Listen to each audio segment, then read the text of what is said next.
Ficus रिट्यूसो का plant है और ये करीब 40 इयर्स ओल्ड प्लांट है। स्टाइल होती है ड्रिफ्ट वुड बोलते हैं इसको। Drift would. इसमें क्या होता है, जो पुरानी लकड़ियाँ होती हैं उनको पहले हम सीजन करते हैं, सीजन जिससे कि ये पानी में और उसमें गले नहीं।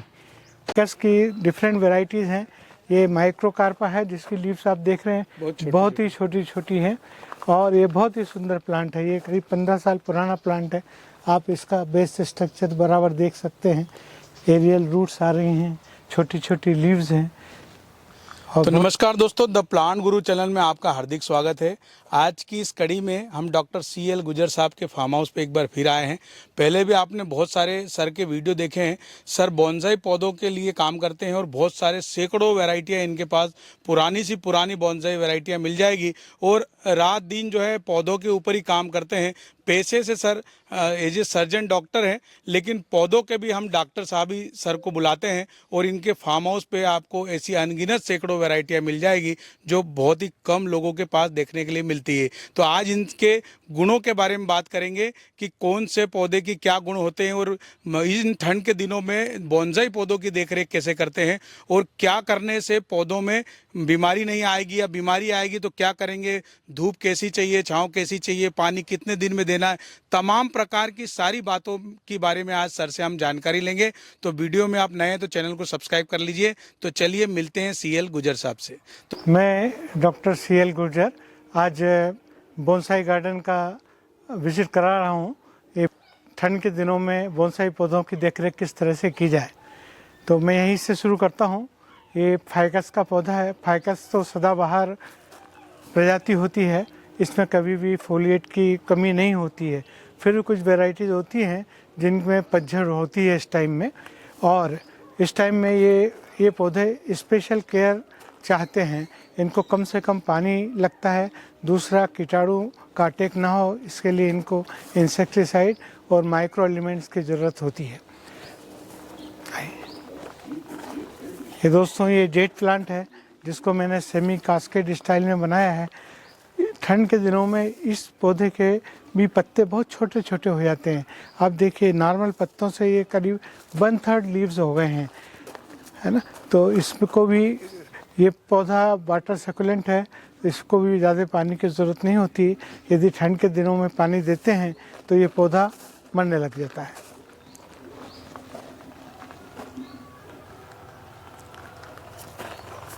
ये फाइकस की सदाबहार वैरायटी है। इसको मैंने रैप्ड स्टाइल में बनाया हुआ है। इस पौधे को भी पानी की बहुत कम ज़रूरत होती है, पर ठंड के दिनों में हमें इंसेक्टिसाइड्स और कुछ माइक्रो एलिमेंट्स ज़रूर देने होते हैं जिससे कि पौधे की हरियाली बराबर मेंटेन रहे। सर ये जो स्टाइल है इसको क्या कहेंगे? ये this is wrapped style. Wrapped style में क्या होता है कि जैसे पहाड़ों में, पर्वत में कोई पौधा गिर गया और जहाँ गिरा वहीं पे जो तना है उसी से जड़ें नीचे आने लग गई और नया पेड़ बन गया। तो बेसिक पेड़ यहाँ से शुरू हुआ है ये, और ये सब नए पेड़ जी ये क्रिएशन किया है। ये रैप्ड स्टाइल बहुत ही अच्छी बोनसाई वैरायटी है। ये एक सैंड पेपर का पौधा है, इसमें भी पतझड़ होती हैं, पर इसके भी पूरी तरह पत्ते कभी भी गायब नहीं होते हैं। इसको भी कम पानी की ज़रूरत होती है तथा नियमित अंतराल में खाद देना ज़रूरी होता है।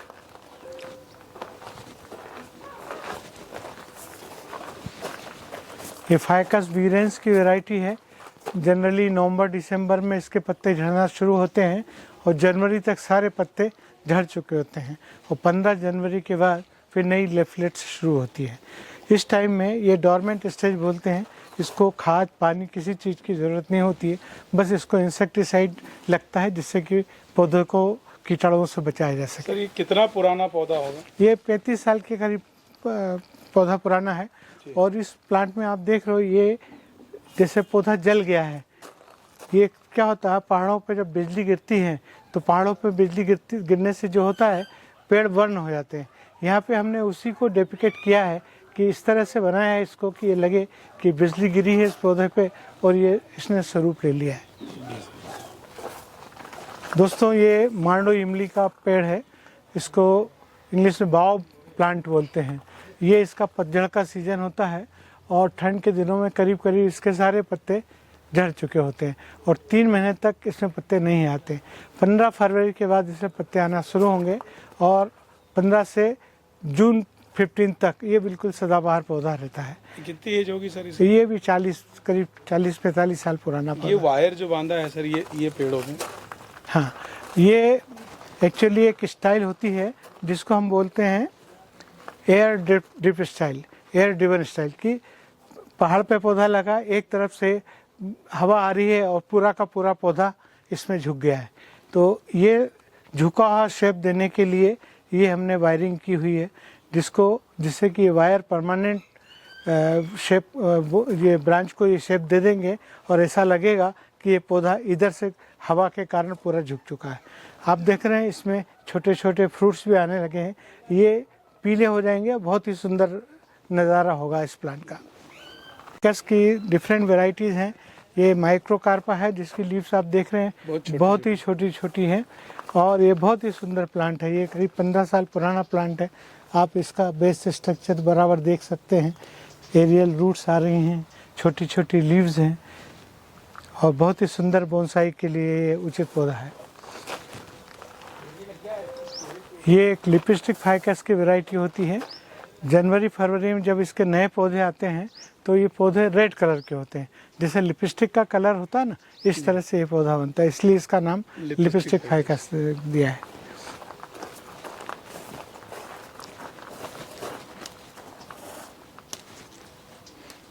ये भी एक फाइकस की वैरायटी है जिसको हमने स्टोन के ऊपर ग्रो किया है। आप देख सकते हैं ये एक रॉक है जिसको बोलते हैं कोयले की बनी हुई रॉक है। इसके ऊपर ये पूरा का पूरा स्टेम और रूट्स से जकड़ लिया है और पूरा का पूरा एक सुंदर बोनसाई शेप दिया है। ये पौधा भी करीब 20 साल पुराना है। ये ब्राज़ीलियन रेन ट्री है। ये जनरली ब्राज़ील के रेन फॉरेस्ट में होती है और इसके पौधे 100 फीट ऊंचे होते हैं और इसकी जो वुड है बिल्कुल लोहे जैसी मजबूत होती है। आप देख एकदम पत्थर जैसी कड़क ब्रांचेस होती हैं और सीजन में इसमें ड्रॉप गिरते हैं, इसीलिए इसको रेन ट्री बोलते हैं। ये पौधों से पानी गिरता है, ड्रॉप में गिरता है, इसलिए रेन ट्री बोलते हैं। ये अगेन मांडो इमली के पौधे हैं जिनके ये सब फरवरी में पत्तियां। हाँ, पर ये सीजन में हमें कोई अनवांटेड ब्रांचेस निकालनी हो या हम ब्रांचेस को कोई स्पेशल शेप देना हो तो this is the ideal time, क्योंकि इस टाइम लीफलेट्स नहीं होते हैं और सारी ब्रांच की विजुअलिटी बहुत ही परफेक्ट होती है।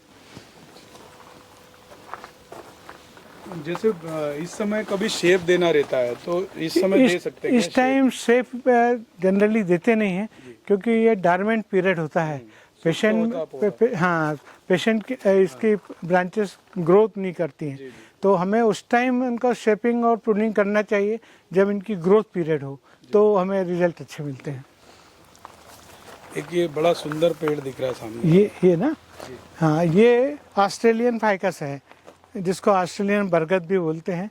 ऑस्ट्रेलिया में ये 200 फीट ऊंचे पौधे होते हैं और इनकी खासियत ये होती है कि जैसे अपने यहाँ बरगद की रूट्स होती हैं, इस तरह रूट्स के जंगल बन जाते हैं। एक ही पेड़ का 1-1 एकड़ में जंगल फैला हुआ है। सिडनी में एक पेड़ है जो आधा एकड़ में एक ही पेड़ है और उसके 50 नीचे जड़ें हैं, उसी को हमने डिपिक्ट किया। इस तरह से बनी है कि बनाया है? ये हमने बनाया है, ये बनाया, जस्ट शेप दिया है इसको। और ये सारी एरियल रूट डेवलप की जाएगा। ये इसको कास्केट ही बोले? इसको कास्केट, उसको सेमी कास्केट। जो आधे गमले तक जाए उसको सेमी कास्केट, कास्केट, और नीचे जाएगा उसको कास्केट। ये पौधे को कुछ बनाया है? ये मधुकामनी है, इसको भी हमने ये कार्विंग करके ये शेप दिया है कि जैसे बिजली के मार के कारण जल गया है और इससे ये एक काफ़ी पुराना लुक और ये हुआ है इसका। ये सिंपल कार्मोना का पौधा है जिसको हम बगीचों में हाथी घोड़ा और डिफरेंट शेप में देखते हैं। इस पौधे की ब्यूटी है, देखिए एक छोटी सी ट्रे है, मुझसे आधा किलो मिट्टी नहीं है, इसमें हमने झोपड़ी बनाई है, रॉक बनाई है, ये पॉन्ड बनाया हुआ, फिशरमैन को बिठा रखा है और उसी में ये प्लांट इतने अच्छे से ग्रो कर रहा है। तो दोस्तों आपने देखा कि सीएल गुजर साहब के फार्म हाउस पे हम आए थे, पहले भी बहुत बार आ चुके हैं और बहुत ही बढ़िया आज का वीडियो रहा है। नए जो क्रिएटर है या जो नए लोग पौधों के शौकीन हैं या पुराने जो बॉन्साई बनाते हैं उनको काफ़ी कुछ इस वीडियो से जानकारी मिली होगी, क्योंकि सर का अनुभव बोलता है पौधों के साथ में और सर की मेहनत भी यहाँ पर दिखती है। तो मुझे उम्मीद है कि ये वीडियो आपको ज़रूर पसंद आया होगा। इसी तरह के यूनिक वीडियो के लिए आप हमारे चैनल को सब्सक्राइब कीजिए। मिलते हैं किसी नए वीडियो के साथ, तब तक के लिए नमस्ते। आपको एक